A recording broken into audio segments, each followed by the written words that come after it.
Guys, welcome to my channel. If you're new, my name is Din and I'm going to show you how to prepare your ingredients, mix the spices and then cook the dish. Very simple method I'm going to use, so please follow the instructions carefully. So let's cook. Welcome everyone back to my channel. Today is the start of our restaurant style curries and I'm going to begin with the favourite Chicken Tikka Masala. I've compiled a list of ingredients you will need. Please make sure you have everything ready. First we are going to make the Masala Sauce. Very important. This sauce we're going to use in jalfreis and korais and a few other dishes. So this will be an important sauce to make. My method is very simple because most of the flavour is going to be in the base gravy. It's not going to be spices added, because when you add spices to your curries they need time to cook, and in a restaurant environment we haven't got the time. We are so busy cooking curries, they have to be done within 5 to 10 minutes each curry. I will be making another video showing all the preparation that needs to be done before we can really start making all the other curries. So in the yogurt we've put 1 tablespoon of Kashmiri paste, tikka paste and tandoori paste in 250 grams of plain yogurt. In this we also put 2 tablespoons of sugar.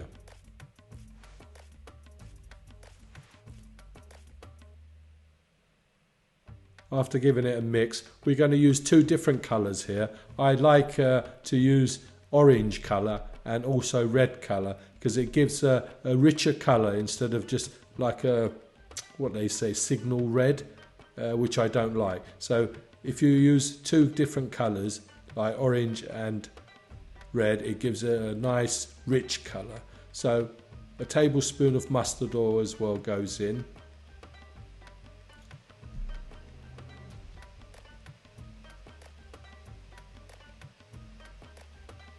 This is the red colour, so you'll see the colour is a little bit different. It's not bright red to kind of make your eyes blink. There you go, it's nice rich colour. So it's roughly about half a teaspoon of each one. This is Methi Leaves going in as well. And half a teaspoon of mint sauce. Give that all a good mix and then we're ready to make the masala, Chicken Tikka Massala, Britain's favourite dish apparently.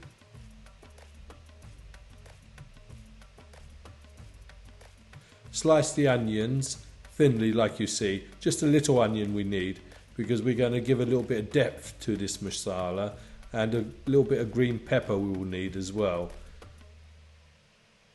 Green pepper we'll be using on many of our curries, so when I start the other curries I will have all the different things ready.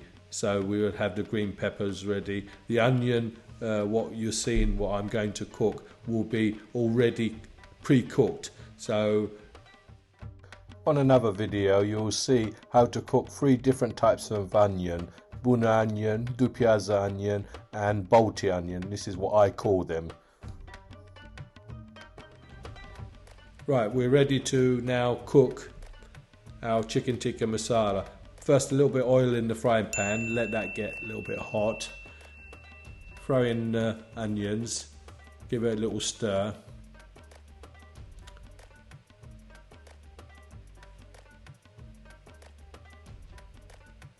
I'm going to use a little bit of my own spice mix here. It's a mixed spice what I will use in all my curries. And I will show you in the prep video how to make that. There's the mixed spice, about half a teaspoon, just to cook the onions basically.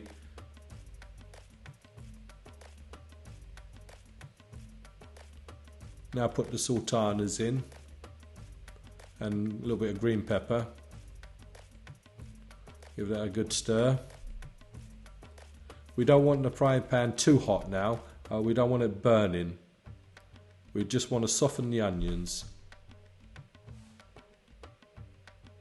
My method is very simple because I cook so many dishes at once. It has to be, otherwise I just wouldn't be able to cope.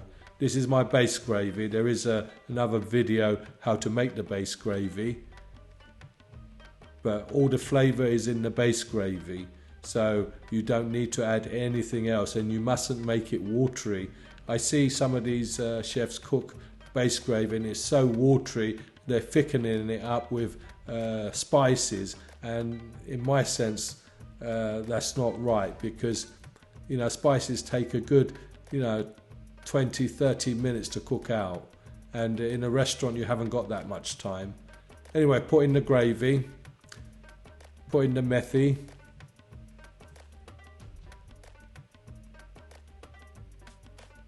now add the chicken.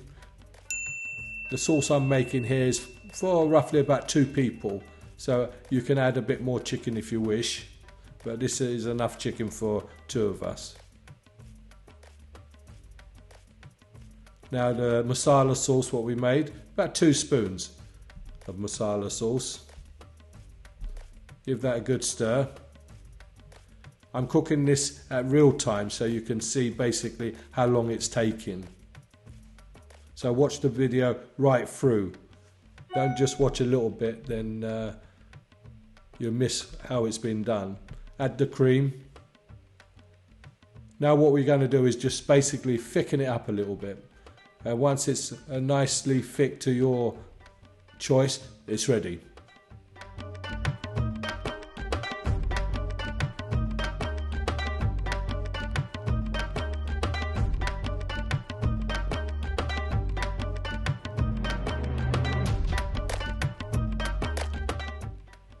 There goes the sugar, about 3 tablespoons of sugar, but you can add less if you wish. At this stage you can also add a little bit of chili powder if you want it hot, because some people like it like half a madras heat or even madras, so it's entirely up to you, but this is the stage you would add the chili powder. To make it half a madras will be half a teaspoon, and to make it a madras will be probably about a teaspoon.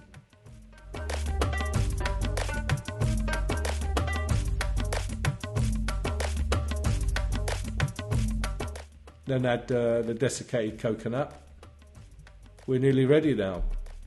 All we're going to do is now just wait until it thickens a little bit more.